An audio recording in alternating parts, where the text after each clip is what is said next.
And good evening. Good evening and welcome to Sleight of Mouth with Robert Dilts. Добрый вечер и добро пожаловать на Фокус языка с Робертом Дилтсом. Добрый вечер, друзья и коллеги. Good evening, friends and colleagues. На сегодня, друзья и коллеги, из 42 стран по всему миру. Today we have friends and colleagues from 42 countries from all over the world. Мы очень давно ждали это легендарное событие. We've been waiting for this event for a very long time. Legendary event. Мы знаем Роберта Дилтса, я лично знаю Роберта Дилтса с 2015 года. Мы познакомились в Лондоне. Мы с Ричардом приехали к Роберту туда на семинар по генеративному коучингу. So I personally know Robert since 2015 when I met him at a generative coaching event in London. In London. И тогда же прямо в Париже у Роберта дома было первое собрание, чтобы открыть IGC. And that's when there was the first meeting in Robert's house to open the first meeting of IAGC. И сейчас можно Роберта уже запустить нам на экран. И сейчас, now we're going to show Robert on the screen. In Russia, he's a big legend, and the Sleight of Mouth is so popular here that people have been really interested in this. Да, Роберт — это просто легенда здесь в России. В России фокусы языка очень популярны, и просто это очень легендарно. And what a pleasure and what an honor to be able to learn this firsthand. И какое-то удовольствие и честь учиться этому из первых рук.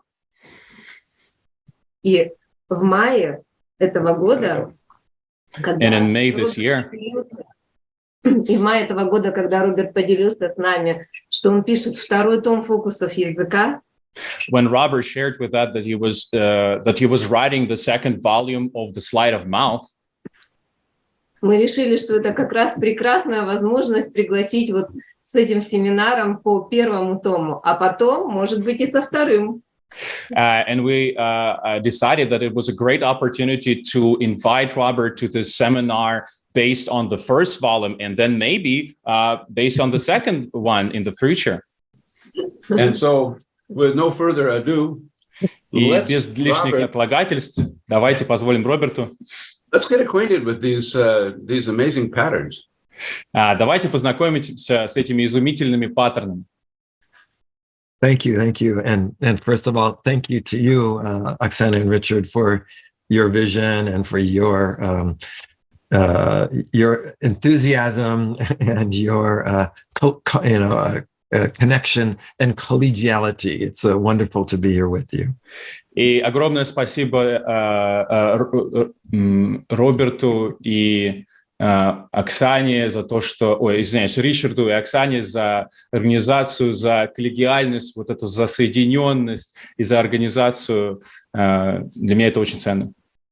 We've had some really good and important and fun times and productive times together.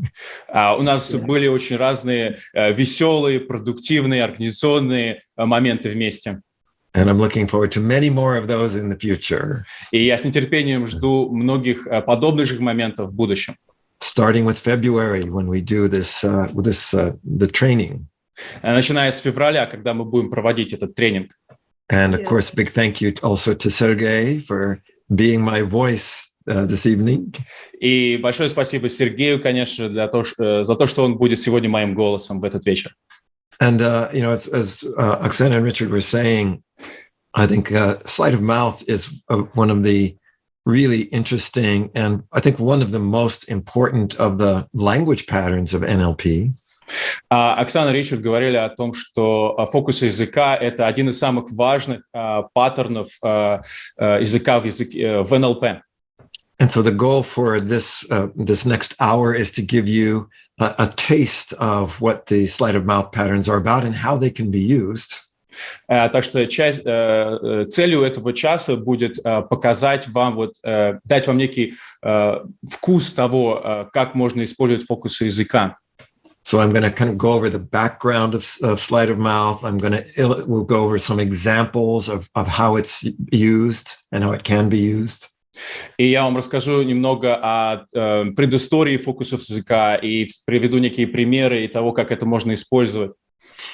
And you'll get a chance, I think, to get a flavor of how these patterns are used and how powerful they can be. И вы сможете ощутить то, насколько эти паттерны могут быть мощными и как их можно использовать. And then we're also planning to have a chance, of course, for some questions. I'm sure that there will be very interesting questions that come at the latter part of the presentation. И, конечно, мы с нетерпением ждем в конце ваших вопросов, которые будут после основной презентации.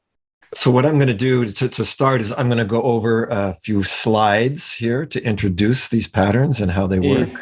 Для начала я пройдусь по некоторым слайдам и покажу вам, как это работает. So we see this idea of conversational belief change. И мы видим вот эту идею здесь разговорного изменения убеждений. This is an illustration from the cover of the book, at least the English version of the book. Вот эта иллюстрация, она с обложки английской версии книги «Фокусы языка». And you see that inside of this mouth is a card magician, somebody who's got their cards and they're doing card magic. И вы видите, что внутри этого рта там расположен такой картежник-маг, который показывает карту. And as we'll see, this kind of magic was an inspiration for this notion of sleight of mouth. И как вы видите, вот это вот название было вдохновлено вот этой ловкостью рук картежника. Which is a set of these language patterns that all are ways of framing or reframing particular beliefs. Это является, вот эти паттерны являются набором неких паттернов, которые позволяют вставить какие-то рамки или делать рефрейминг определенных убеждений. So in fact, we say that the sleight of mouth patterns are types of verbal reframing. То есть мы говорим о том, что фокусы языка — это некие типы вербального словесного рефрейминга. And this idea of sleight of mouth, sleight is a term that comes actually from the Old Norse, and it means crafty or cunning or, in fact, dexterous with the hands. И вот эта идея, английское слово «слайд» происходит от древненорвежского слова, означающего хитрый, коварный, искусный или ловкий. Sleight of mouth, так называется фокус языка по-английски. So yeah, there's this metaphor of sleight of hand is when the magician shows you a card that is, a king, and then suddenly it turns into another card. Да, это вот здесь используется вот эта аналогия ловкости рук мага, работающего с картами, когда он нам показывает какую-то похожую карту, а потом это оказывается чем-то другим. And these we call these patterns sleight of mouth because they have a similar kind of a magical quality. It's sometimes as if we are stunned or we're surprised by what's happened. Поэтому мы и используем эту аналогию в названии фокуса языка, потому что это что-то похоже на магию. Мы очень сильно удивлены зачастую и ошеломлены тем, что какие эффекты могут оказать фокусы языка на нас. I think we'll see in some of the examples that I give this kind of seemingly magical quality where something seems one way and then a moment later it seems a whole different way. То есть это вот дает какое-то такое ощущение, что вот что-то, какое-то волшебное качество, что что-то кажется определенным образом, а потом вдруг оказывается совершенно иначе. Now, where did these patterns come from? They are coming from modeling. That's one of the things that we do in NLP is modeling the way that somebody does something that when they do something that is interesting or remarkable. И откуда происходят вообще фокусы языка? Они пришли из моделирования чего-то, что люди делали в речи влиятельного и интересного. And you'll find these patterns a lot, especially in politics or religion, philosophy. И вы найдете фокусы языка в политике, религии, философии. But also in law, psychotherapy, and healing. В юриспруденции, психотерапии, целительстве. And here you see on the slide some examples of people that I modeled for this, to find these patterns and to formalize these patterns. И вот здесь на этом слайде вы видите, значит, фотографии, изображения некоторых людей, которых я моделировал для того, чтобы обнаружить эти фокусы языка. And these are all people who influence the world in some way through language. И это все люди, которые каким-то образом повлияли на мир с помощью языка. Here you see people like the Greek philosopher Socrates. Здесь вы видите таких людей, как, например, греческий философ Сократ. Jesus, the American President Lincoln. И американский президент Линкольн. Sigmund Freud, Mahatma Gandhi. Зигмунд Фрейд и Махатма Ганди.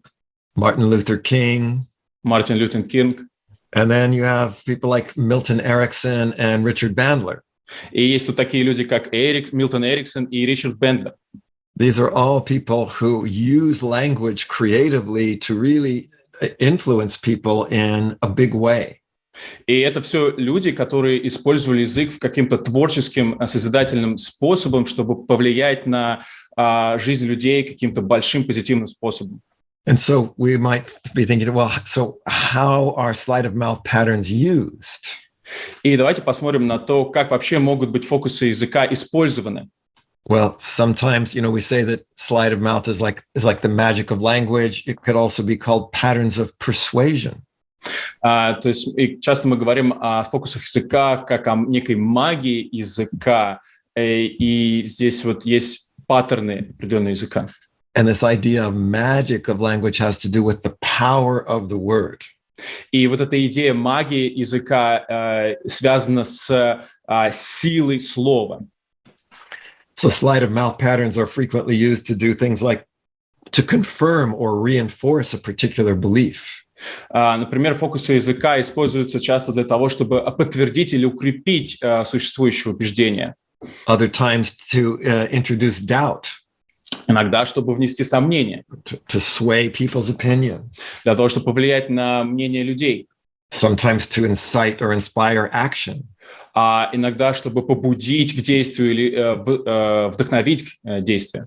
And they're frequently used as a sophisticated form of what we call in NLP pacing and leading. И, конечно же, все эти паттерны используются с тем, что мы в НЛП называем присоединением и ведением, продвинутой формой этого. Again, I'll illustrate this in some of the examples that we go through, how this kind of pacing and leading happens. И я хочу показать некоторые примеры, как происходят вот эти присоединения и ведения. But it's often a way that people use to build and protect a particular belief or belief system. И это также способ, чтобы построить и защитить какое-то конкретное убеждение или систему убеждений. Then I think an important question is, so then what do we mean by a belief? И я думаю, сейчас важный вопрос заключается в том, что мы имеем в виду под убеждением. And a belief is a certain level of our experience, a very powerful one. И убеждение – это определенный уровень нашего убеждения, очень сильный. Some of you may be familiar with this pyramid of the different levels of change. И вы, многие знакомы вот с этой пирамидой логических уровней, связанной с изменениями. Where we have, of course, a very concrete level in our environment. Когда есть, например, есть какой-то конкретный уровень и также наше окружение. But we interact with, and we respond to and change our environment through our behavior. И мы каким-то образом изменяем наше окружение и имеем с ним отношения с помощью нашего поведения. But we guide our behavior and direct our behavior through our capabilities, our knowledge, our know-how, our strategies. И мы направляем свое поведение с помощью наших способностей, каких-то ноу-хау, навыков. But beliefs have to do with a deeper level. They relate to this level of motivation and also, we might say, permission. Но убеждения связаны с мотивацией или даже неким разрешением на что-то. And beliefs are intimately connected with values, as we'll see. И мы увидим, что убеждения очень сильно соединены с ценностями, как мы увидим. They can also influence our sense of our identity, our sense of who we are. И они также могут влиять на чувство нашей самоидентификации, кто мы есть. And also our sense of purpose. И также наше чувство миссии.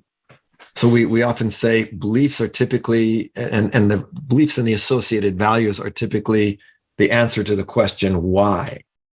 И вот убеждения и связанные с ними ценностями, они часто отвечают на вопрос «почему?». And they're often about, cause and effect. What's going to happen if we do something, or I need to do something because of something else. И они также часто связаны с причинно-следственной связью, как связано то, что я буду, что я делаю, что за этим последует. So our beliefs determine how we give our experience meaning, and they're at the core, as we said, of our motivation, but also our culture. Убеждения определяют некий смысл, и они являются в сердце нашей культуры. So they're about causes, about meanings, about boundaries in the world around us, and our own behavior. Они касаются причинности, смысла, границ окружающего мира, нашего собственного поведения, возможностей. And in our capabilities and our identities. И также нашей личности. So again, this idea, they're often connected with meaning because they're intimately associated with our values. И вот эта идея того, что они часто ассоциируются со смыслом, значением, потому что они часто соединены с нашими ценностями. And they can often have a profound influence. И они часто могут иметь очень глубокое влияние. So a few examples. The whole idea of the placebo effect is a function of belief. Вот, например, плацебо, эффект плацебо – это вот показывает, как работает убеждение, функция убеждения. Somebody can take a pill that has no medicine in it at all, but if they believe that it does have medicine, it can have a really powerful effect. Кто-то может взять какую-то таблетку или пилюлю, в которой внутри ничего особого нету, но если у человека есть убеждение, что там есть что-то полезное, то это может иметь очень сильное влияние на человека. They find that these placebos are often as powerful as real drugs, especially in cases where there's pain or depression. Люди обнаружили, что вот эти плацебо, они зачастую настолько же мощные, как любые лекарства, и они могут уменьшать, например, боль. But also in very serious illnesses. И помогать также с довольно-таки серьезными заболеваниями. In fact, one of the most interesting things too about placebos is that they can even produce side effects.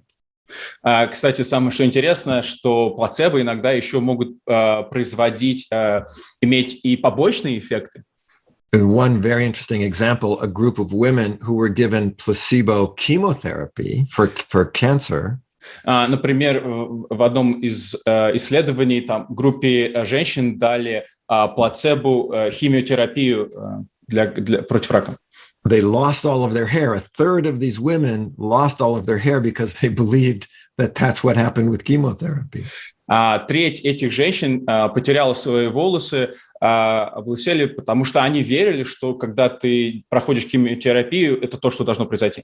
So this also shows that beliefs can have both a positive, but also they can have a negative effect too. And that's really important to keep in mind.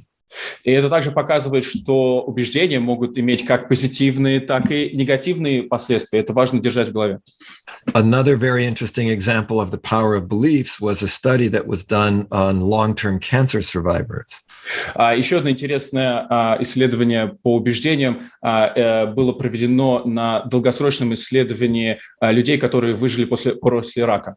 So there was a group of about 200 people that had been given a terminal diagnosis of cancer, but 10 years later, 15 years later, they were still alive and thriving.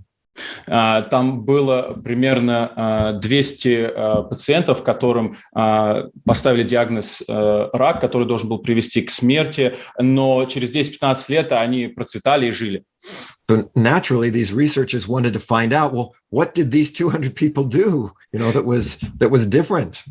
И, конечно же, вот исследователи хотели обнаружить, ну что же вот эти 200 человек сделали по-другому, что они вот выжили и процветают.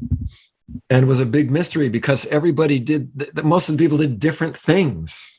И это была большая загадка, потому что большинство из них делали абсолютно разные вещи. Some did traditional medicine, some did diets, some did prayer, some did, acupuncture, other kinds of alternatives. Кто-то из них применял традиционную медицину, кто-то акупунктуру, кто-то еще что-то, то есть разные направления, по-разному лечились. The only thing that connected all, that was common to all 200 people, was that they believed that what they were doing would work for them. Единственный объединяющий их фактор был в том, что все они верили в то, что они делают, им поможет. So the belief can have an extremely profound impact. И поэтому убеждения могут иметь невероятно глубокий эффект влияния.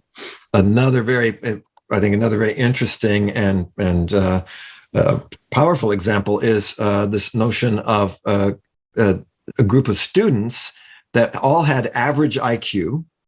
Например, есть еще очень интересный, мощный такой пример, где была группа студентов, у которых был средний IQ, коэффициент интеллекта.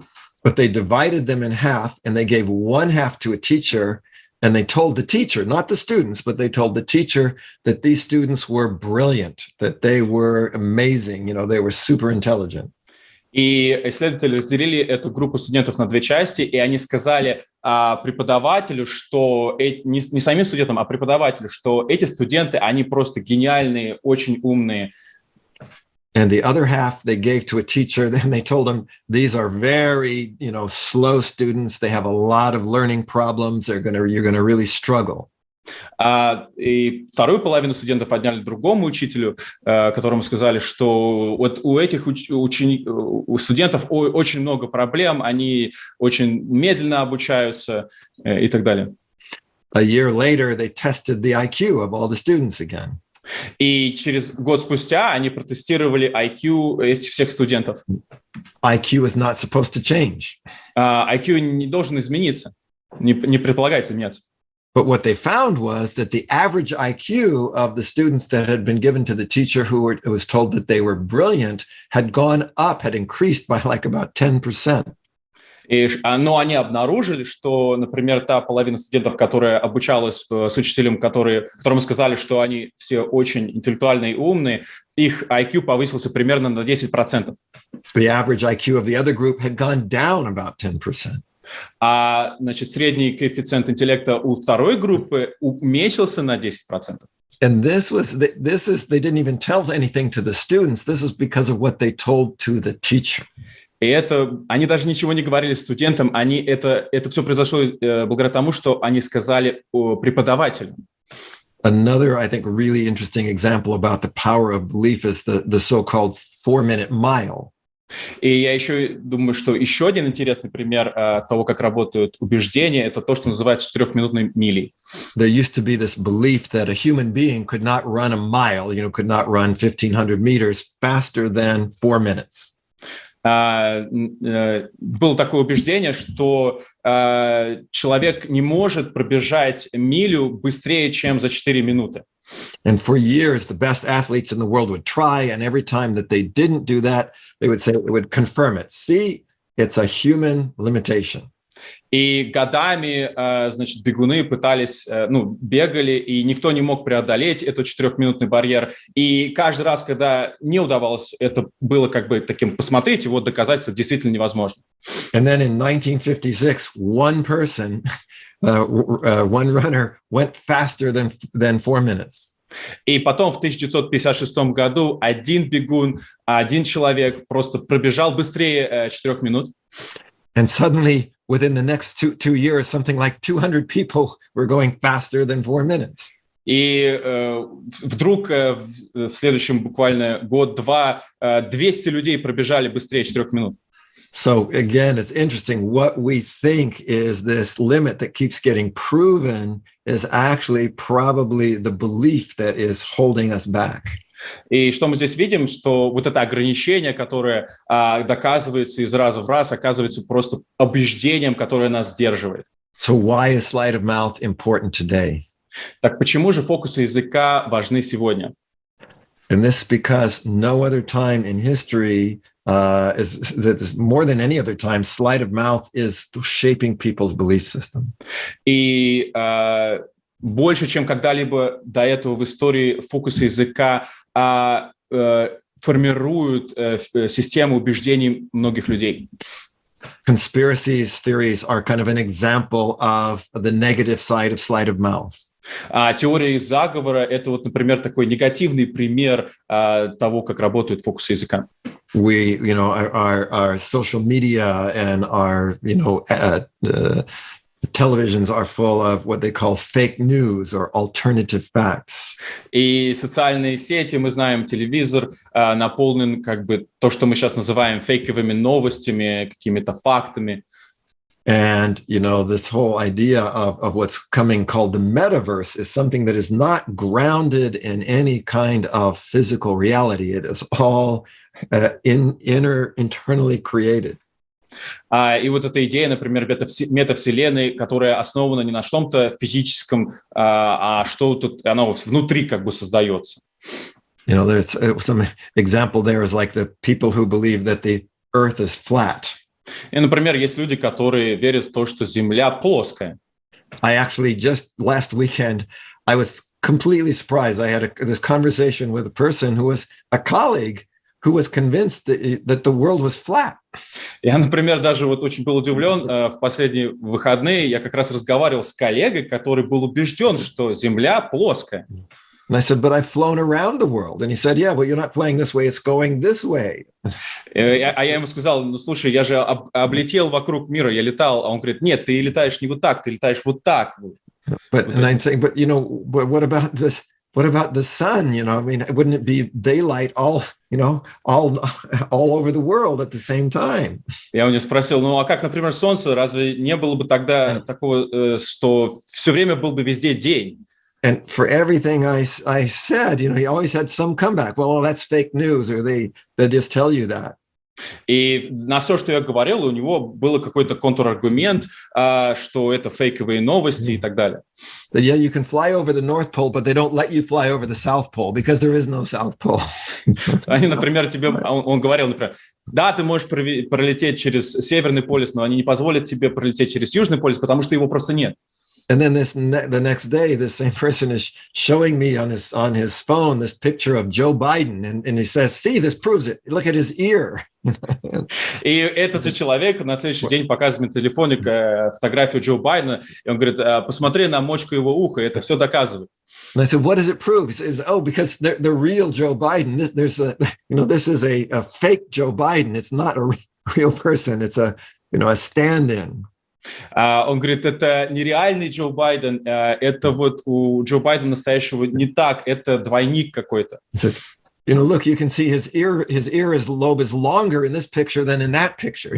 This is the real one, that's the fake one. А ты можешь, например, видеть, что у него здесь вот мочка уха более длинная. Это фейковый Джо Байден, у настоящего Джо Байдена по-другому. Like, well, how do you know it's not photoshopped? Ну, а откуда узнать, что это, например, не фотошоп? But it's kind of this interesting thing that so we see today that many things, because it's not grounded in some kind of concrete experience, it's simply is a consensus reality, what's called groundless reality. И вот в таком случае происходит вот такая некая беспочвенная реальность, которая не основана ни на чем конкретном, а только на всеобщем согласии. По какому-то факту, по какому-то убеждению. So it's important to have this knowledge of sleight of mouth, because when you start to recognize it, you realize that somebody's using these patterns, which are not actually grounded in some kind of actual experience. И это очень важно, поэтому знать фокусы языка, когда вы слышите подобные утверждения, вы понимаете, что они не основаны на что-то конкретном. So sleight of mouth can be, we can use it as a kind of what we call a virus detector, like when you have a virus software, protection software on your computer.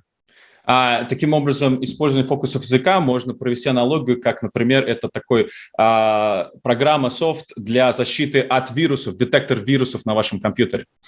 In fact, one of the most powerful and potentially dangerous forms of beliefs are what we call a thought virus. На самом деле, вот то, что мы называем самым опасным и потенциально убеждением, мы его называем мысль-вирус. And the idea of a thought virus is it's a self-reinforcing, limiting, or damaging belief about ourselves or others. Идея мысли вируса в том, что это такое убеждение, которое самоподкрепляющееся, ограничивающее и вредное по отношению к себе или к другим. But we create it as a result of other people's beliefs rather than our own personal experience of the actual territory. Но мы это убеждение создаем, основываясь на том, что другие люди говорят на основе их убеждений, а не на основе нашего личного опыта на реальной территории. And, in fact, you saw this a lot during the pandemic. There's all kinds of beliefs, that the pandemic it's a hoax, or that somebody else created it. То есть, вот, например, это можно увидеть на том, когда был период пандемии, и очень много всяких теорий, заговоров в том числе распространялось. But because they're sort of maps of other maps, it's not about trying to validate it with facts in the territory. А так как мысли вируса, они, по сути дела, карты карт, а не территории, они сами как бы себя подтверждают. One very interesting example is there was a famous example from a book on abnormal psychology. Есть вот очень интересный пример из книг по патопсихологии. About a psychiatric patient who thought he was dead. He said, "I'm dead."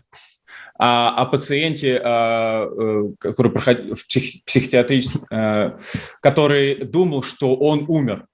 So he didn't eat, he didn't do things. They had to feed him with tubes and things because he said, "I'm dead." Он не ел, он не пил, ему приходилось его насильно как-то кормить, потому что он говорил: "Я умер, я мертвый." And the psychiatrist who was trying to convince him that he wasn't dead. И психиатр, который пытался убедить его, что он не умер. He asked him this question. He said, "Well, if you're a corpse, if you're dead, do corpses bleed?" И он его спросил: если ты труп, если ты умер, то вот вопрос: у трупы вообще кровоточат? And this patient said, "No, because the heart stopped, the blood vessels are not moving, you don't bleed." И пациент сказал: конечно, нет, сердце остановлено, циркуляции нет, конечно же, трупы не кровоточат. So the psychiatrist said, "All right, let's try this out." And he took a pin and he poked the guy's finger. И психиатр сказал: "Окей, хорошо, давай это проверим." Он взял булавку и как бы уколол пациента. And he starts to bleed. И у него пошла кровь. And he's totally amazed. The patient is totally amazed. И пациент был в полном изумлении. He says, I'll be darned, corpses do bleed. Черт возьми, у трупов действительно идет кровь. So these kind of beliefs are not corrected or adjusted by our actual experience because they're not built from experience. И поэтому такие убеждения, они никак не уточняются опытом, не исправляются, потому что они не основаны на реальных фактах. And many of these thought viruses are also unconscious. We pick them up from, again, from social media. We pick them up from our cultural background. И многие эти мысли вируса, они на самом деле бессознательные. Мы их цепляем из нашей культуры, может быть, из социальной среды. So how do we use sleight of mouth in NLP? And that's what this training course is going to be about, of course. И вот как мы можем использовать фокусы языка, и, конечно же, с этим будет связан напрямую тренинг. So one way is it helps us to identify what we call these belief barriers and thought viruses. Один из способов – это выявление барьеров убеждений и мыслей вирусов. And to build what we call belief bridges that can take us beyond these limitations. И выстраивание мостов убеждений, которые могут нас отвести за рамки вот этих ограничений. And we do that by adding new perspectives or different perspectives. И мы это делаем путем добавления новых точек зрения, перспектив. Or expanding old perspectives, or seeing something in a new way. Или расширение уже существующих точек зрения, или чтобы увидеть что-то в новом свете. And so I want to give you a few examples, things that are some of the background for sleight of mouth that I modeled from Milton Erickson. Я вам хочу сдать некоторые примеры того, что фокусов языка, которые я смоделировал с Милтона Эриксона. So one example is a young woman that came to him that had a scar on her lip from an accident. Один из примеров, например, к нему пришла молодая девушка, у которой был небольшой шрам на щеке, на губе. And she was really obsessed with the scars. She thought it made her ugly, and so she would often walk with her hand over her face. И она была совершенно поглощена вот этим шрамом. Она думала, что это ее делает уродливой. Она часто вот так вот прикрывала его рукой, ходила вот так. And she didn't want, she didn't want her boyfriends to see her in the light or to kiss her when it was light. It had to only be dark. И она не хотела, чтобы ее молодые люди когда-нибудь вообще ее видели в таком виде, чтобы она старалась быть, как бы в темноте. So Erickson did this interesting thing where he had her just draw a picture of the scar, draw a picture of her mouth and the scar. И Эриксон сделал интересную вещь. Он нарисовал некую картинку ее рта с этим шрамом. And he kept the picture. И он оставил себе картинку. And then he had her go, and he gave her an assignment to go to the library and study beauty marks, the marks that people will put to make themselves look beautiful. И он ей дал задание такое пойти в библиотеку и найти информацию по тому, что такое какие-то марки красоты, какие-то отметки красоты, как иногда специально делающиеся для того, чтобы человек выглядел красиво. And he had her draw pictures of all these beauty marks, these things that people thought were beautiful and that women would actually even sometimes put on to make themselves look beautiful. И он и сделал так, чтобы она нарисовала на этой картинке вот эти вот отметки красоты. Иногда женщины специально, которые рисуют, чтобы выглядеть красивее. And when she came back to see him, she had her bring all the pictures, and he sort of slipped the picture that she drew of her scar in with these other pictures. И когда она принесла вот картинки, нарисованные с разными иллюстрациями подобных красот, он подсунул туда, в эту пачку, ее картинку с ее шрамом. And as they were looking at the pictures, she was showing him all the beauty marks, and then the picture she drew of her own scar showed up. И вот она, смотрела на эти картинки, листала, и в какой-то момент там увидела картинку со своим шрамом. And Erickson said, wow, well, that's a lovely beauty mark. Вау, это очень интересно, сказал Эриксон. Это очень приятная, интересная такая, не знаю, изюминка, связанная с красотой. And it completely changed her perspectives suddenly of the scar. That she suddenly, all of a sudden, thought of it's not something ugly, it's a beauty mark. И это полностью изменило ее точку зрения на ее шрам. Он вдруг стал некой изюминкой, которая делала ее более красивой. So again, you're using, instead of a scar, it's a beauty mark. It's shifting the perspective. То есть, получается, вместо шрама это некая изюминка, которая изменяет некую перспективу таким образом. Another very interesting example was that Erickson worked in a psychiatric ward. И другой пример, Эриксон когда-то работал в психиатрическом отделении.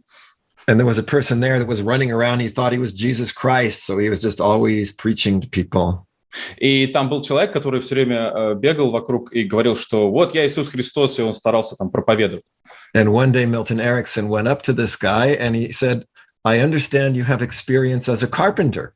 И как-то раз Эриксон к нему подошел и сказал, я так понимаю, у тебя есть опыт с работой с деревянными изделиями. So now again, if this person is Jesus Christ was supposedly a carpenter's son, so he can't say no. Yes, of course, he had experience as a carpenter. И, конечно же, так как он думал, что он Иисус Христос, он не мог сказать нет, что у него нет такого опыта. Конечно же, он сказал, что есть. And then Erickson said, I understand you like to help people. И Эриксон тогда сказал, насколько я понимаю, ты любишь помогать людям. Well, if the guy's Jesus Christ, of course, he helps people. Ну и, конечно же, если парень считает себя Иисусом Христом, конечно же, он хочет помогать людям. And so then Erickson says, well, we're having this problem over here with this carpentry project. Would you come and help out? У нас тут есть некая проблема, вот у нас есть проект, связанный со столярными работами. Ты можешь прийти и помочь нам? And he got this person involved in this carpentry project. И он сделал так, чтобы человек вовлелся в этот проект, связанный с работой по дереву. And it made a big change in this person's experience. И это создало огромные изменения в опыте этого человека. The next example, I don't see it on the there. Anyway, next example is a very interesting one where this person came to him, and because Erickson was a hypnotherapist, this person said, "You can't hypnotize me." И вот, например, еще один интересный пример, когда, так как Эриксон был гипнотерапевтом, к нему пришел человек и сказал, вы не сможете меня загипнотизировать, это невозможно. And Erickson said, "You're absolutely right. I can't hypnotize you. I can just hypnotize your arm." Эриксон сказал, ты абсолютно прав, я не могу тебя загипнотизировать, но я могу загипнотизировать твою руку. And the person said, what? Что? Человек сказал, что? And Erickson lifted his arm and said, no, your arm is just going to float there. Your arm is hypnotized, not you, just your arm. И Эриксон поднял его руку и сказал, смотри, теперь твоя рука будет парить в воздухе, она загипнотизирована.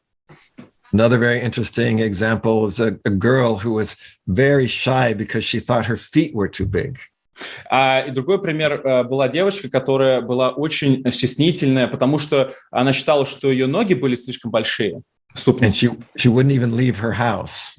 И она даже не выходила из дома. And so Erickson kind of talked to her mother. Her mother had a cold or something, and Erickson, because he was also trained as a doctor, came to their house to give the mother an examination. И так как Эриксон также еще и был и доктором, как-то раз он пришел к ее матери, этой девочке, чтобы провести обследование. But he asked the girl to go get him something, and so she got it. Came back and was sort of standing behind him. И он попросил девочку кое-что принести, что ему нужно было, и девочка сзади встала на него. And then suddenly Erickson kind of stepped back on purpose and stepped on her foot. И в какой-то момент Эриксон специально немножко назад наступил прямо на ее ногу. She says, of course, is going, ouch. И она сказала, ой. And he said, gosh, your feet are so small. You know, if they were bigger, you could see them.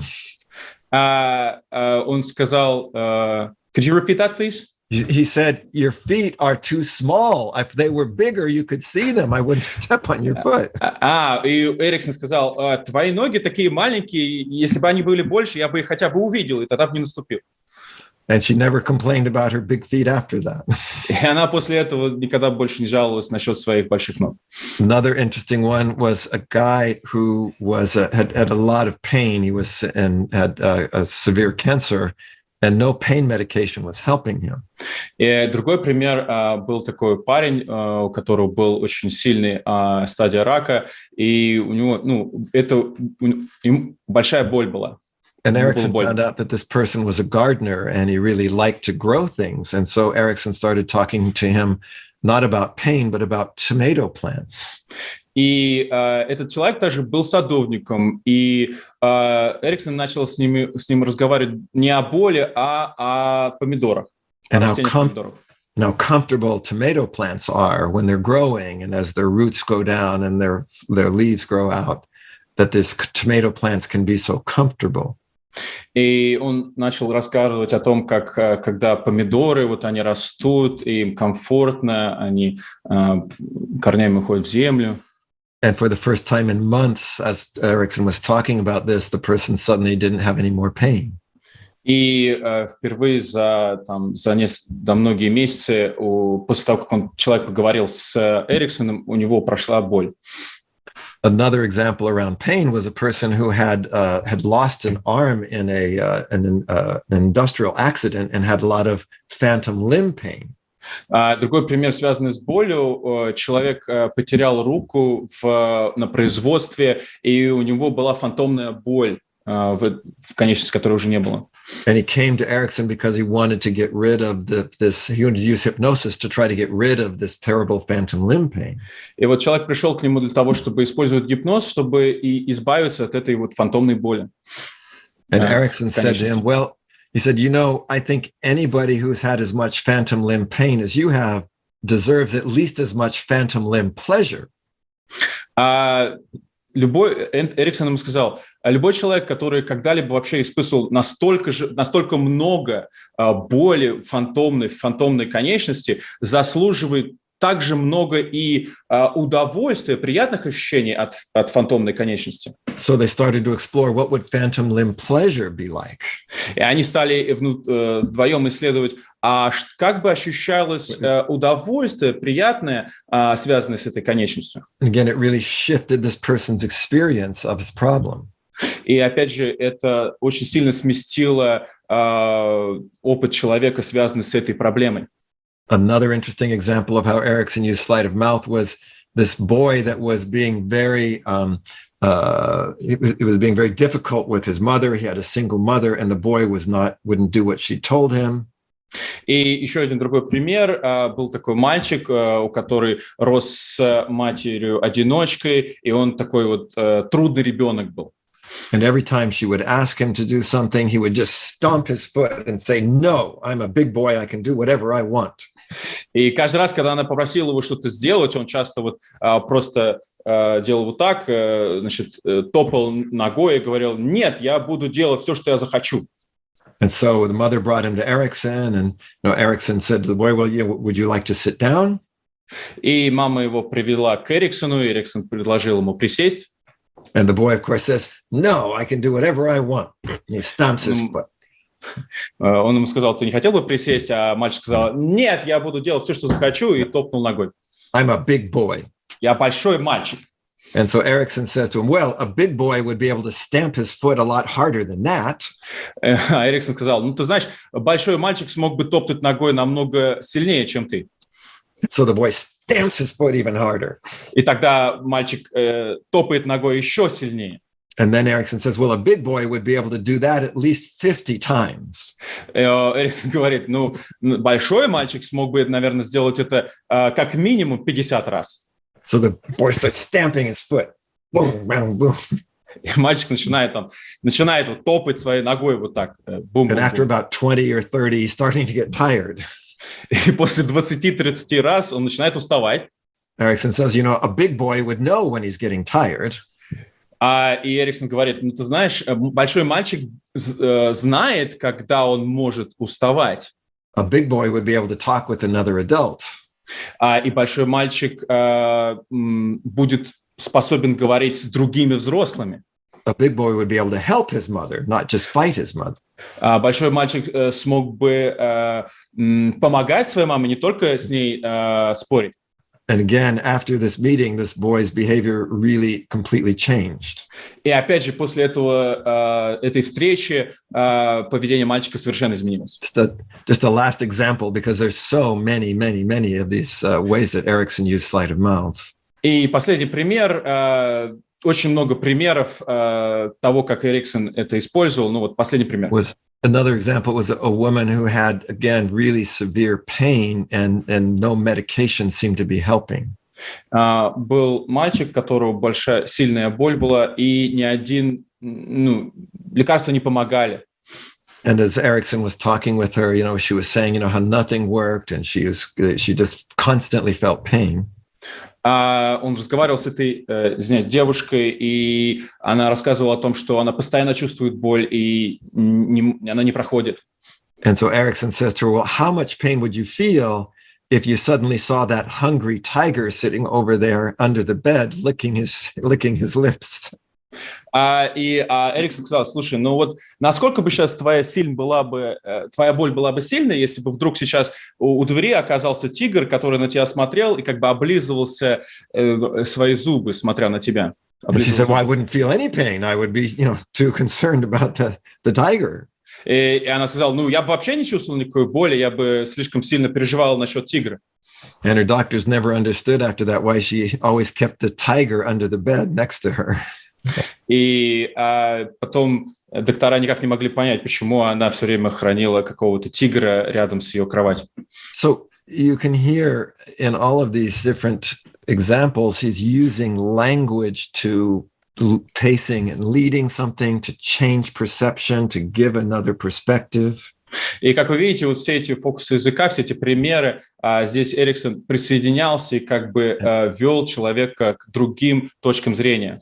In fact, this is what we can map out with each of these. They sound so unique, they sound so magical in some ways, but they have a structure. И вот таким образом мы используем, например, вот такую карту, они звучат волшебно, но на самом деле здесь есть структура. So calling the scar a beauty mark is something we call redefining. Например, когда мы называем шрам некой изюминкой красоты, это называется переопределение. Having the person who says, well, I'm Jesus Christ, and saying, well, you must have experience as a carpenter, that's what we call consequence. Если человек говорит, что он Иисус Христос, значит, он имеет опыт работы с деревом. Это то, что мы называем последствием. Telling the person, I can't put you in a trance, but I can put your arm in a trance is what we call chunking down. Когда мы говорим человеку, да, я не могу тебя загипнотизировать, но я могу загипнотизировать твою руку, это мы называем разделением. Kind of having the sense where he steps on the girl's foot and says, your feet are too small, not too big. That's what we call a counterexample. А когда он, например, наступает на ногу девочки и говорит, твои ноги небольшие, а слишком маленькие, то это мы называем контрпримером. Talking to the man in pain about the comfortable tomato plant is what we call an analogy. И когда он разговаривал с мужчиной, рассказывая о таком комфортном помидоре, это то, что мы называем аналогией. Shifting the man's attention from the phantom limb pain to the phantom limb pleasure is what we call another outcome. А вот смещение внимания человека с фантомной боли на фантомное удовольствие – это то, что мы называем другим результатом. And sort of using that, the child's idea that I'm a big boy, I do what I want, is a way of, we call it applying it to yourself. А вот когда вот использую вот эту историю, где то, что вот большой мальчик, это мы называем применение к себе. And kind of imagining this hungry tiger and not feeling any pain is what we call hierarchy of criteria. My survival is more important. А вот когда мы представляем какого-то голодного тигра, это мы называем иерархией критериев, когда мы определяем, а что на самом деле сейчас важнее. So how does sleight of mouth work? It works because language, as we say, it frames our experience. Как же работают фокусы языка? Мы говорим о том, что язык задает рамку опыта. So a simple example of how that works is that, you can say, oh, it's sunny today. Простой пример, например, мы можем сказать, сегодня солнечно. And you say, yeah, but it will rain tomorrow. И мы говорим, да, но завтра будет дождь. The rain sort of comes into, it takes the foreground. И мы видим, что как бы дождь занимает переднюю позицию. I could say it's sunny today and it's going to rain tomorrow, and then they're sort of both equal. И когда мы говорим сегодня солнечно и завтра будет дождь, то мы видим, что оба события равны. Or it's sunny today, even though it's going to rain tomorrow, then the sunny part stays in the foreground. А когда мы говорим сегодня солнечно, даже если завтра будет дождь, тогда солнце остается на переднем плане. So the words we use and the way that we talk about things shapes our experience of them. То есть те слова, которые мы используем, и как мы их используем, она как бы формирует наш опыт того, как мы их испытываем, эти вещи. Another interesting example is what they call symptom labeling, and they did this study in a home for older people. Еще интересный пример есть маркировка симптомов в исследовании, связанном с престарелыми людьми. They found that people could have the exact same physical experience, but the way that they talked about it determined how much control they felt about it, how what their reaction to it was. То есть они обнаружили, что люди могут иметь один и тот же физический опыт, но то, насколько они чувствуют контроль над ним, убеждения по этому поводу, влияет на то, как они ощущают этот опыт. So let's say somebody has a pain in their stomach. Ну, например, кто-то чувствует боль в своем желудке. One person might say, oh, well, my stomach hurts. А кто-то может сказать, ну, мой живот болит. Somebody else could say, oh, I have indigestion, which is now a different thing. И кто-то может сказать, ну, у меня несварение желудка, что является немножко другой вещью. Somebody else could say, I'm getting the flu, I'm getting sick. А кто-то говорит, ну, я подхватил грипп, я начинаю заболевать. Somebody could even say, I'm getting stomach cancer. А кто-то может сказать, у меня, походу, рак желудка. So again, the words that we use give it meaning that then determine what we do about it. То есть слова, которые мы придаем нашему опыту, потом влияют на то, как этот опыт мы испытываем, воспринимаем, чувствуем. So we would say that typically beliefs are going to be stated as some kind of cause and effect. Мы говорим часто о том, что убеждения часто находятся в форме утверждения, причина и следствие. Or some kind of equivalence, something means something, or something is creating something. Либо будет некое равенство, что что-то равняется другому, что-то означает другое. Some examples would be, and these are examples that I've had even people say, if I speak, people will laugh at me. Например, кто-то может сказать, если я скажу что-то, люди будут смеяться надо мной. No matter what I do, I'll never get enough.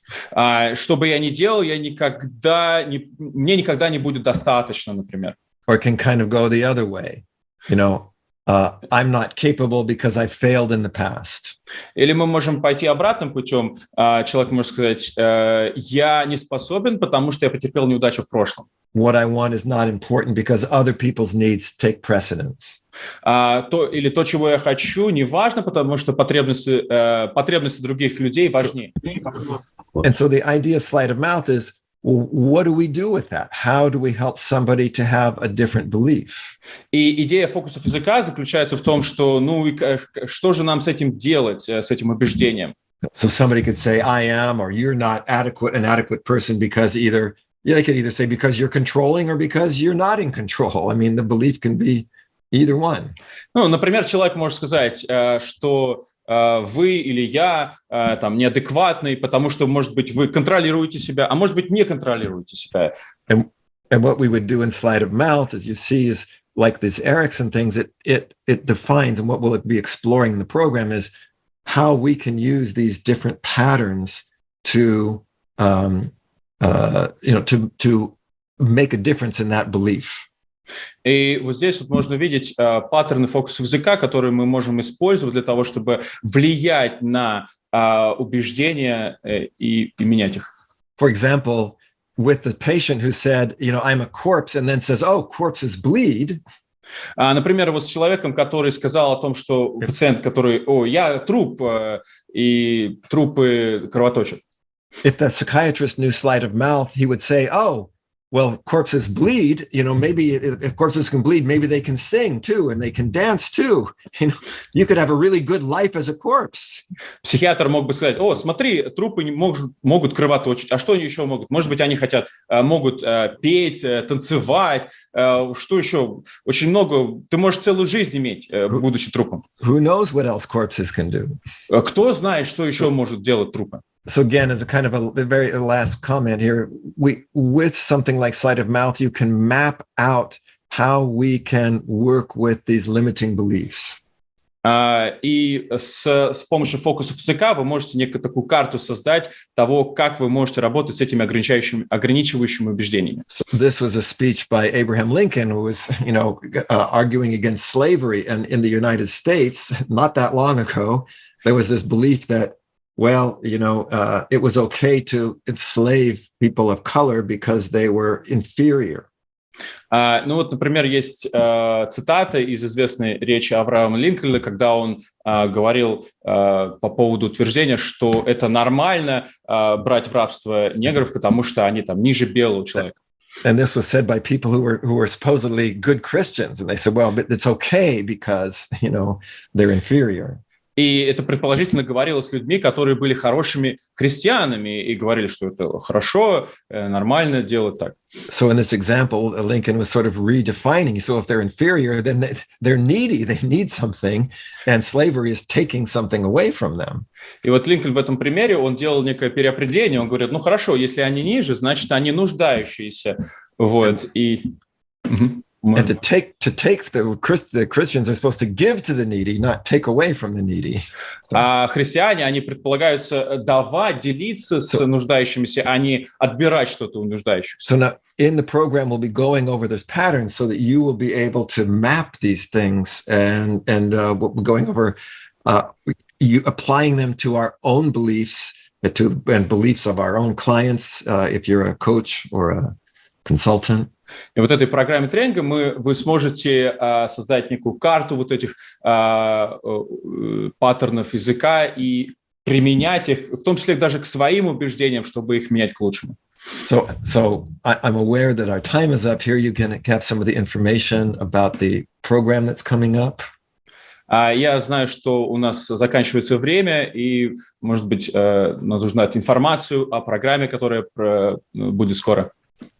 And so actually, I'm going to stop sharing, and I know that our time is up.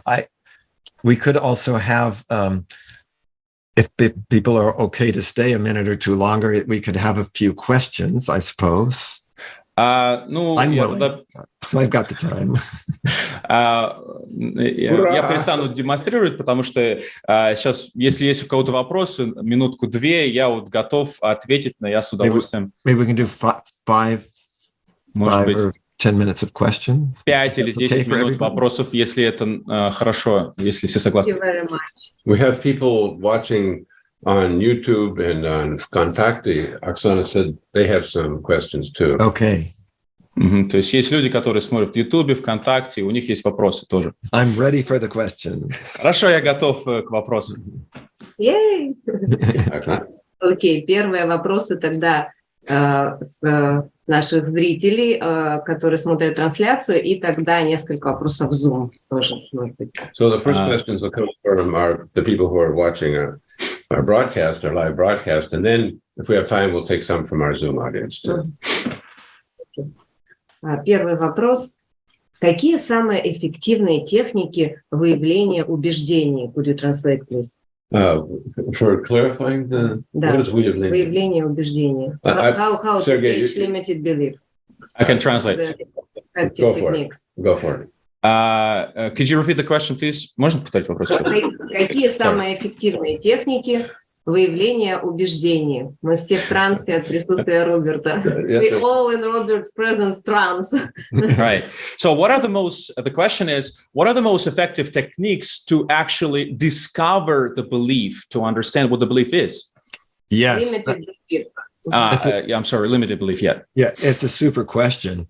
And the most important thing, interestingly, is part of it, of course, is the words, but the other part is looking at the impact that has on the person's their body and their physiology. Это супер вопрос. Частично он затрагивает того, что какие слова человек использует, а также нужно смотреть на то, как реагирует тело. So limiting beliefs will usually create what we call neuromuscular lock. Например, ограничивающие убеждения, они часто создают такое, то, что мы называем нервомышечным... Нейромускульный зажим. Зажимом. Or sometimes what we call a crash state. Мы часто это называем crash states, состояние крэша. And oftentimes people are not conscious of the belief that's creating that. They have, you can see something, there's tension in their body or their face. И часто люди даже могут не осознавать это убеждение, но вы видите какое-то вот у них напряжение в теле. And so sleight of mouth helps us to kind of pull out, well, what is that belief? What's causing this? We know, what does that mean? И вот фокусы языка позволяют нам как бы обнаружить, что означает вот этот зажим, что там заложено. So I'll just give you a really interesting, a very simple and interesting example.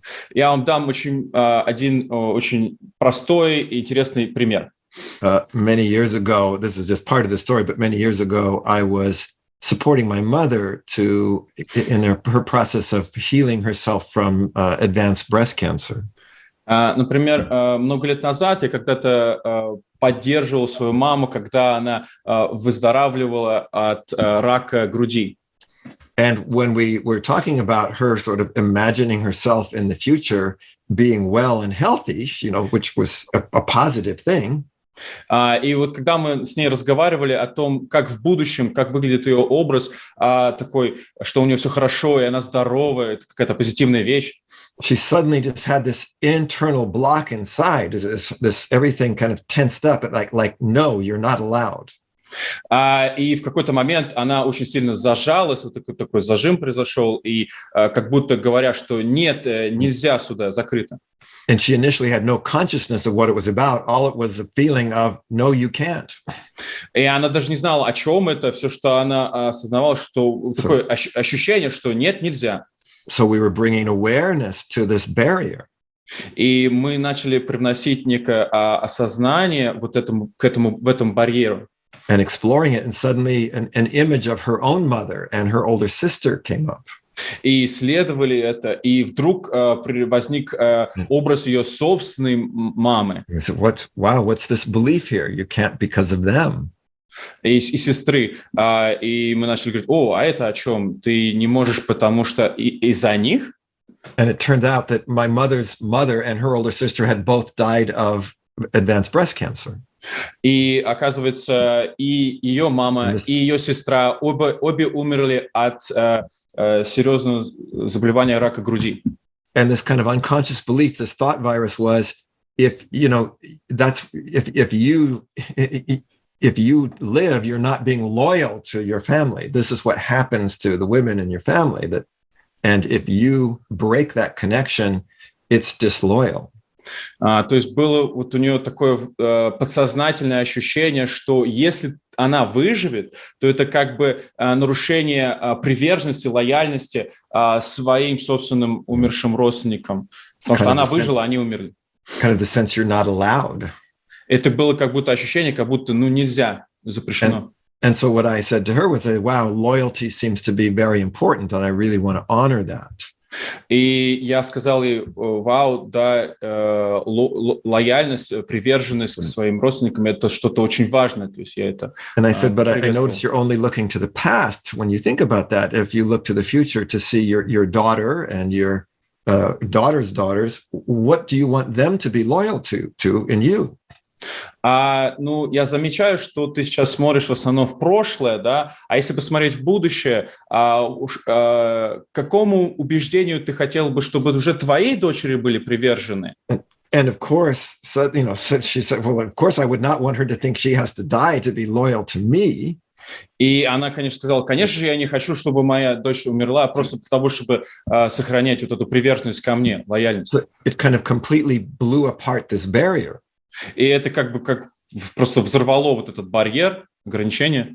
And after that, she made this very big change in her life and went on to live almost 20 years more when the doctors were only expecting her to live about 6 months.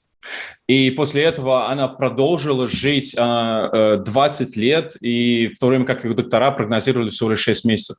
So that can be the power of belief and how you find it. I mean, that's an example. И вот вам пример того, как мощные, какое влияние оказывают убеждения и как вы их можете менять. And of course, we'll go over that in a lot more depth in the course. И, конечно, в курсе мы будем говорить об этом намного более глубоко. Okay, so we better go to another question. Хорошо, нам лучше перейти к следующему вопросу. Thank you very much. It's very interesting answer. Great question, great answer. Спасибо, очень здоровский вопрос и очень классный ответ. Да, интересный вопрос, интересный ответ. Can you use those techniques or patterns of sleight of mouth to yourself? On yourself, yeah. Можно ли использовать техники фокусов языка по отношению к самому себе? Absolutely. Конечно же. And we will be doing that in the course. In fact, one of the things we'll be having people do is to find some of our own belief barriers. И это как раз то, чем мы в том числе будем заниматься в нашем курсе. Мы будем просить людей найти их собственные ограничительные убеждения. I always say the first person you practice sleight of mouth with is yourself. Я всегда говорю, что первый человек, с которым вы практикуете фокус языка, это вы сами. Because that's how you learn it the best and how you then experience the power of it for you.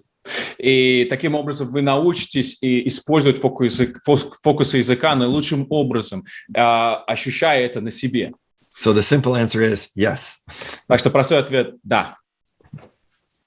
By the way, the course that Robert was alluding to is on February 11th and 12th and 18th and 19th of the coming year. И да, курс, о котором говорит Роберт, он будет 11-12 февраля и 18-19 февраля следующего года. You will have detailed information. Да, мы вам, конечно, дадим подробную информацию по этому поводу. У нас тоже сейчас в течение 2 дней после этого вебинара у нас скидка, и вы можете до 5 ноября оплатить со скидкой, и у нас есть прекрасная возможность сейчас даже сделать в рассрочку на 3 месяца равными платежами без процентов. Это переводить не обязательно. Поэтому... Well, Sergey, if you don't mind, I'll just briefly... Yeah, all right. We have our early bird price now. It's flying away in a couple of days, and also you can pay in installments. You can pay 4 equal payments. And I told Richard, you don't have to translate it to Robert, but he still translated it. So... Well, I think it's interesting. Я перевела, не то, что я сказала, не надо переводить, в общем, вы поняли. Вот. Okay. That's called chunking down, Richard. That's what... Это называется разделение. Фокус языка разделение. Это классный паттерн. Good teachers. Хорошие учителя. Robert, do we have time for a question from our Zoom? Yes, absolutely. Let's do it. Если еще время на вопросы Zoom. Ребята, вы можете включить микрофон и задать в Zoom. So, Алена, вопрос. Можно ли провести пример? Алена, включи, пожалуйста, микрофон. Алена может спросить. So, yeah, Alona is going to speak. Okay. Добрый вечер. Good evening. Уважаемый Роберт. Dear Robert. Вопрос такой. Можно ли привести пример использования фокусов языков в бизнес-проектах, в бизнес-сфере? И в чем это может быть полезно для бизнесменов, не только для психологов? Can you give an example of using the sleight of mouth in business, in the business area, and for business people, and not just for psychologists? Sure. Конечно же. There's lots of sleight of mouth in business. Фокусов языка очень много в бизнесе. You know, I actually one of my favorites is you see it a lot, obviously, in marketing and sales. И один из моих любимых примеров, вы часто это видите в маркетинге, в продажах. And there was a very simple one, a very interesting one was this company was making a brand of ketchup, which is a kind of, a tomato sauce. И вот простой пример. Была такая компания, которая производила кетчуп особенного бренда, соус. And sometimes people would complain about it because when they would try to pour it, it was very slow. И иногда люди жаловались, когда они пробовали, сделать так, чтобы кетчуп выходил, и он слишком медленно выходил из бутылки. So they did this whole marketing campaign. И они провели вот эту целую маркетинговую кампанию, where they were comparing theirs to others, other bottles. Где они сравнивали их бутылку с другими бутылками. So they said, "Oh, look at how poor quality this is. It comes plopping out." И они показывали, что посмотрите, вот у других брендов там, она сразу вылетает, бум, и все, это слишком быстро. Ours is such good quality. Look how thick and how slowly it comes out. It's the best. Смотрите, вот наш вот настолько хороший, что он медленно, равномерно выходит. Он самый лучший. So you take what seems to be the problem and you're turning it actually into an advantage. И вот вы, получается, берете то, что кажется как бы проблемой, и вы это превращаете в преимущество. And you see this all the time with things like price. И мы это видим постоянно с такими вещами, как, например, цены. Do you want the cheap one or do you want the really good quality one which costs more? Вы хотите дешевый или вы хотите вариант, который настоящий, качественный, хороший. So you're going to see this all the time. Once you know about sleight of mouth, you start seeing it everywhere. Ну, это когда вы знаете, что такое фокусы языка, вы начнете их видеть везде. So I hope that's helps. That's just even one small example. There's many. Which we will go over, of course, in the class. We'll give lots of those too. Я надеюсь, вот этот маленький пример иллюстрирует. Конечно, там намного больше примеров, которые мы, конечно же, будем разбирать на курсе. So, and Igor, I think you had a question too. Yeah, we can do. Igor. У Игоря еще вопрос. Роберт, привет, рад тебя видеть. Hi, Robert, I'm so happy to see you. Good to see you too, Igor. Здорово тебя видеть тоже. У меня вопрос. Вот по тому примеру, где про тигра. I have a question about the example about the tiger. Yes. Там, я думаю, что должно быть еще очень сильное невербальное послание. Наверное, Эриксон мог сам, когда это говорил, представить этого тигра так, что он оцепенел и своим видом показал реакцию. There must have been also there a very powerful non-verbal message as well, so that probably Erikson showed a real like paralysis, like he got paralyzed out of fear, seeing. Yes. Как этого достигать? How to reach that level? Well, first of all, it's a super great question and super important because language is not just the words. И это очень здоровский вопрос, потому что язык — это не только просто слова. That there's the whole non-verbal part that goes with the language. То, что здесь вот целая есть часть невербальная, несловесная, которая идет вместе с языком. And that's also a key part of sleight of mouth, is the way that you say it. И, конечно же, ключевой частью фокусов языка это является то, как вы это говорите. And the other thing is the quality of rapport that you have with the person that you're speaking to. И еще одна вещь, это, конечно же, качество рапорта, которое у вас есть с человеком, которым вы разговариваете в этот момент. So as you were pointing out, when Erikson said that with this woman, he had very strong rapport. And as you say, when he did it, he was also expressing with his own body the kind of level of reaction so that she was able to feel it as well. И как вы правильно сказали, да, в тот момент у него был очень сильный рапорт с этой женщиной, и да, он своим телом показал вот эту какую реакцию, которую он хотел, чтобы у женщины тоже возникла. It was the same talking to the person about the tomato plant, the opposite side of the tomato plant being very comfortable and the tomato plant having the deep, deep roots. И это то же самое, когда, например, он проводил аналогию с растением томата, с помидором, говоря о том, какой он комфортный и как у него уходят глубоко-глубоко корни в землю. So that will be another important part of our class, as you say, is how to give words power through your own your own rapport and your own feeling and inner experience. Также мы будем говорить о том на курсе, конечно же, как придать вашим словам некую силу, власть с помощью рапорта и невербального способа общения. Спасибо. Через чувства. Рапорт, Thank you very much. Это наша основа. Извиняюсь, что основа пропустил? Рапорт и конгруентность. Yeah, rapport and congruency is our base. Exactly. Точно. Thank you, Robert. And we have one more colleagues. Well, there's one more question. Sure. Can we entertain that? Then why not? Еще один вопрос есть. Давайте еще один. Хорошо. I like to say, we have all the time that we need in the next minute to answer that. Я хочу сказать, что у нас есть все время, сколько угодно в течение следующей минуты. No, let's do it. Давайте сделаем. What kind of pattern is it, Robert? We have all time and 1 minute. Is it chunking down? Что это за паттерн сейчас был? Да, это что-то типа разделения. It's a kind of changing frame size, chunking down. Yeah. И также изменение фрейма, размера рамки. Yeah. So, yeah, what is the question?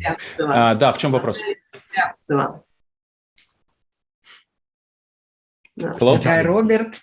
Очень рада видеть тебя 100 лет. Не видела, очень соскучилась. Robert, I'm so happy to see you. Long time no see. I really miss you. Yeah, me too. Thank you.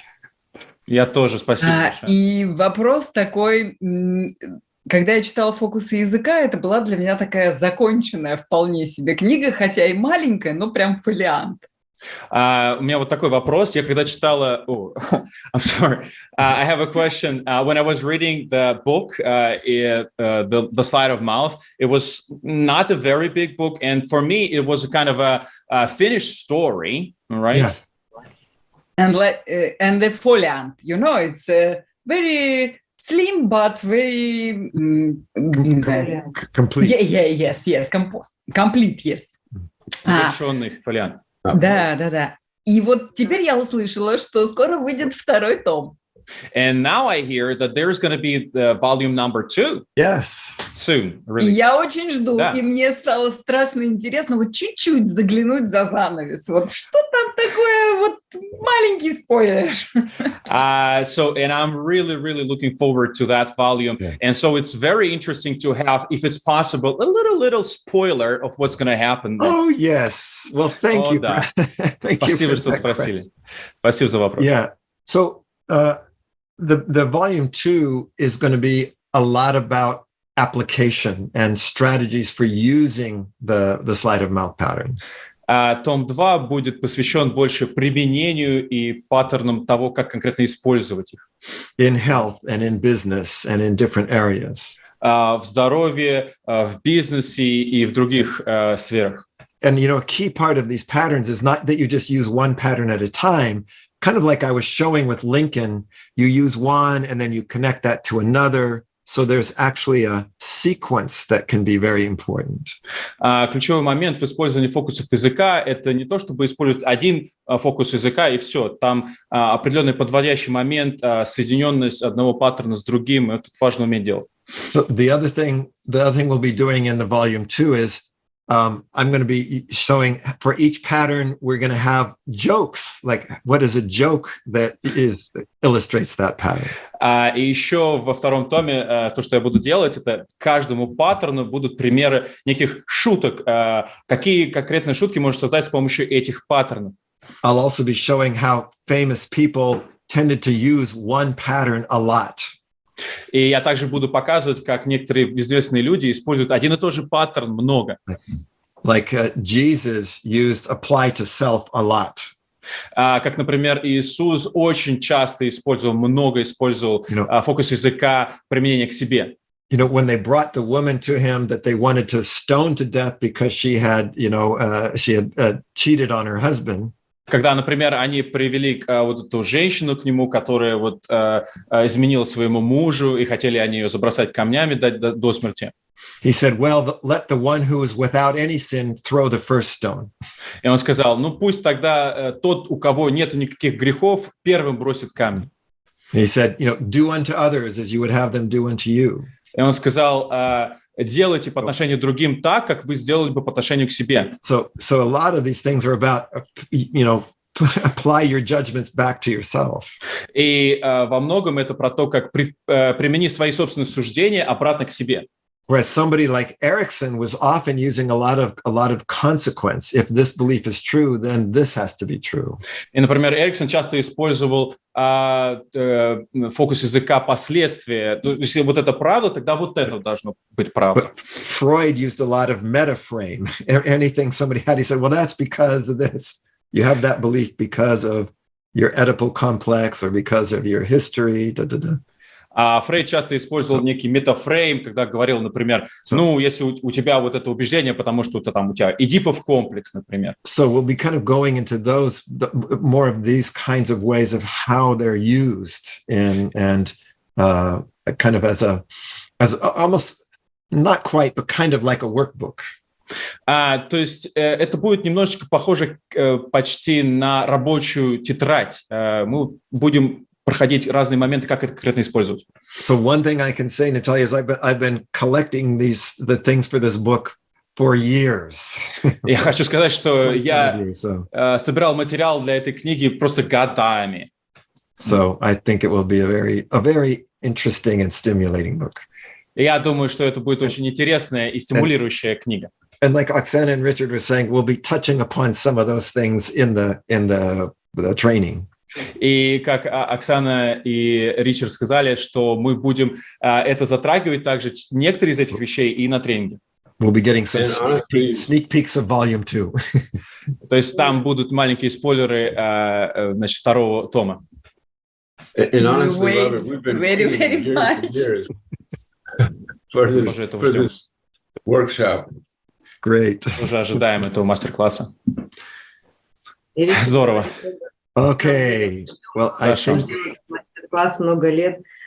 So I would like to thank our dear team. Yes. Я бы хотела поблагодарить нашу команду.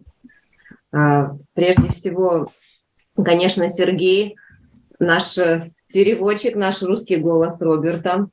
Thank you, Sergey. Great. Спасибо. Thank you very much. Yeah. Right. Thank you for the...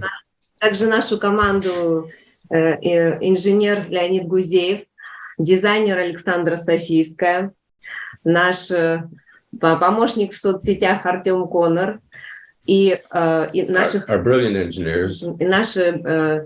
бриллиантовые инженеры платформы, наши инженеры-видеоинженеры, это Федор Слюсаренко и Владимир Москальцов и их компания ProStudio.net. ProStudio.net. Друзья, мы этих людей очень много лет знаем, мы с ними всегда сотрудничаем с удовольствием.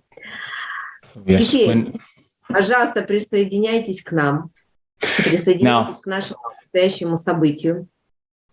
And thank you so much to Robert for sharing your time, for sharing your information, your inspiration with us. It's what a pleasure. It's my pleasure. And you can see, I think you can tell I enjoy it.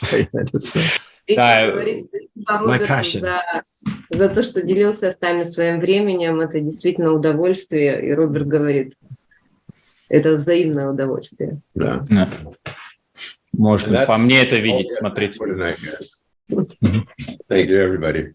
Thank you, everybody. Good night. Всем спасибо. Хорошей ночи. Доброй ночи.